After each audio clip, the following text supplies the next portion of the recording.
입시생분들한테 이런 질문을 받은 적이 있어요. 입시를 할 때는 무조건 좋은 물감이랑 도구를 쓰는 게 좋은 그림을 그리는데 좋지 않을까? 바바라로 붓을 다 맞추는 게 좋지 않을까요?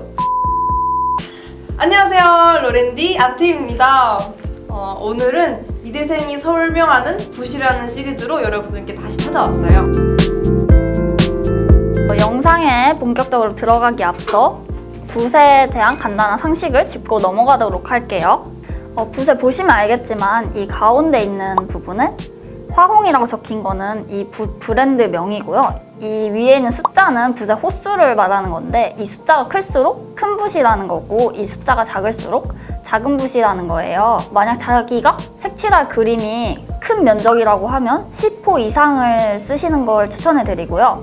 작은 부분을 세밀하게 칠하실 거면 10호 이하의 붓을 쓰시는 걸 추천해 드릴게요. 그리고 붓은 브랜드에 상관없이 색필붓과 평붓, 그리고 둥근 붓으로 나눠지는데요. 붓의 모양에 따라서 이렇게 나눈 거고 또 붓의 모양에 따라 사용법이 다 다르니까 그거는 영상 뒤편에서 더 자세하게 설명해 드리도록 할게요. 붓의 모의 종류에는 크게 인조모와 천연모로 나눠지는데 인조모는 플라스틱이라고 보시면 돼요. 그래서 비교적 천연모보다 물을 덜 머금고 대신 탱탱한 느낌의 모라고 생각하시면 되고요. 천연모는 인조모보다는 물을 많이 머금지만 그 형태 유지력이 떨어져서 좀 축 처지는 느낌이 드실 수 있어요. 재밌는 사실로 천연모에 어떤 털들이 사용되는지 찾아봤었는데 진짜 다양한 동물들이 있더라고요.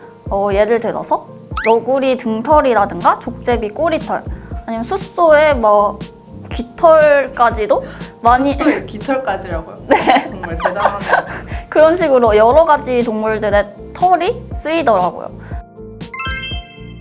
첫 번째로 평붓은 이렇게 거의 납작한 형태의 모양의 붓으로 되어 있는데요. 이건 보통 완전 얄쌍하게 해서 포스터를 그릴 때 쓰이거나 아니면 뒤에 백그라운드, 배경칠을 할 때 쓰이는 붓이기도 해요. 두 번째는 바로 이 세필붓인데요. 정말 말 그대로 붓이 정말 작아서 이게 엄청 작은 물체를 묘사를 한다거나 아니면 자기가 굉장히 세밀하게 그리고 싶은 부분을 묘사하는 그런 용도로 쓰이는 붓입니다. 세 번째로 바로 이 둥근 붓인데요. 보통 수채화를 사용하실 때 제일 많이 그리고 대중적으로 잘 사용하시는 붓입니다. 얘는 보통 백그라운드 배경칠을 하기도 하고 아니면 정물을 색칠할 때 쓰기도 하는 제일 많이 쓰는 붓들 중에 하나예요. 보통 대표적으로 화홍이랑 바바라라는 브랜드가 있어요. 바바라와 화홍의 차이점이라고 하면 화홍은 바바라보다는 좀 물을 덜 먹는 편이고 바바라는 좀 더 촉촉하게 물을 먹는 편이에요. 바바라는 요 붓들이 다 바바라인데요. 바바라는 일본의 대표적인 화구 브랜드들 중에 하나로 특징을 꼽자면 비쌉니다. 굉장히 비싸고요. 그리고 바바라에도 골든 바바라가 있고 실버 바바라가 있는데 실버 바바라는 더 비싸요. 화홍은 일단 바바라보다는 훨씬 싼 하지만 그래도 좀 부담이 될 수 있는 붓이에요. 제가 입시생분들한테 이런 질문을 받은 적이 있어요. 입시를 할 때는 무조건 좋은 물감이랑 도구를 쓰는 게 좋은 그림을 그리는데 좋지 않을까? 그러니까 바바라로 붓을 다 맞추는 게 좋지 않을까요? 이런 질문을 받은 적이 있는데 이거에 대한 제 개인적인 생각은 저는 일단 입시생은 그림을 많이 그리잖아요.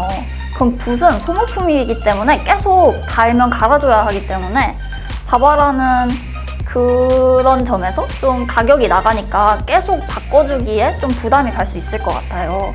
그래서 저는 그림을 많이 그리는 입시생분들의 경우에는 그래도 비교적 덜 비싼 화홍을 자주 갈면서 쓰는 걸 추천해 드립니다.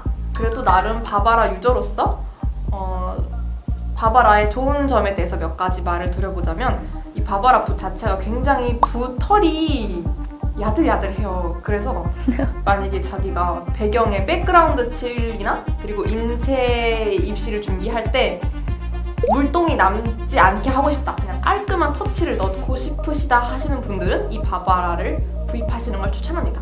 만약에 좀 여유가 있으시다면 바바라를 쓰는 걸 추천드려요. 값어치를 하는 붓이라고 생각을 합니다. 이제는 탄력성에 대해서 비교를 해볼 건데요. 화홍이는 인조모랑 천연모랑 붓이 나뉘어서 출시가 된다고 해요.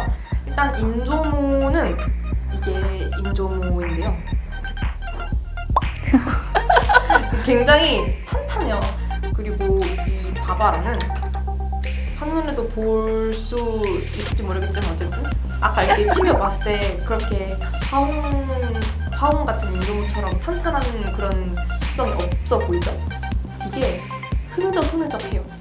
바바라는 인조모랑 천연모가 적절히 섞인 붓이 출시를 한다고 하니까 우리가 좀 더 느낌이 있어 보이는 그림을 그리고 싶다, 좀 여유가 있다 하시는 분들은 바바가에서 출시한 적절히 섞인 붓을 구매하시는 걸 추천합니다. 그럼 천연모는 물을 많이 머금는다고 저희가 계속 설명했는데 이게 도대체 무슨 장점이냐고 생각을 하실 수도 있으실 것 같아요. 물을 많이 머금는다는 건 채색을 할 때는 물감이 필요하잖아요.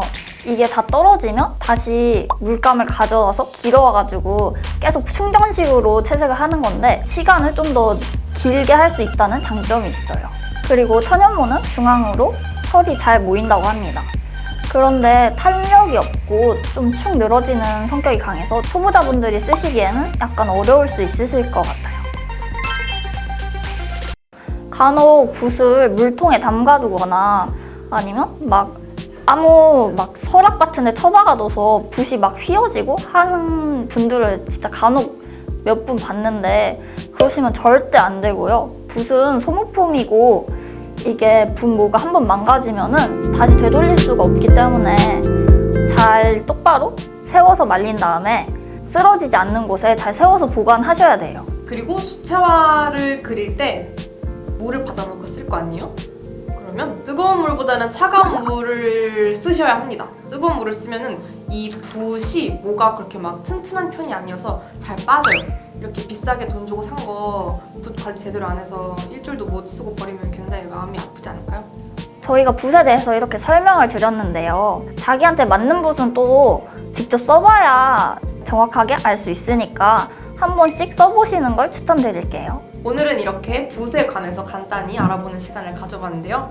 이 영상이 여러분들께 도움이 되었길 바라며 구독과 좋아요. 눌러주세요. 안녕! 안녕.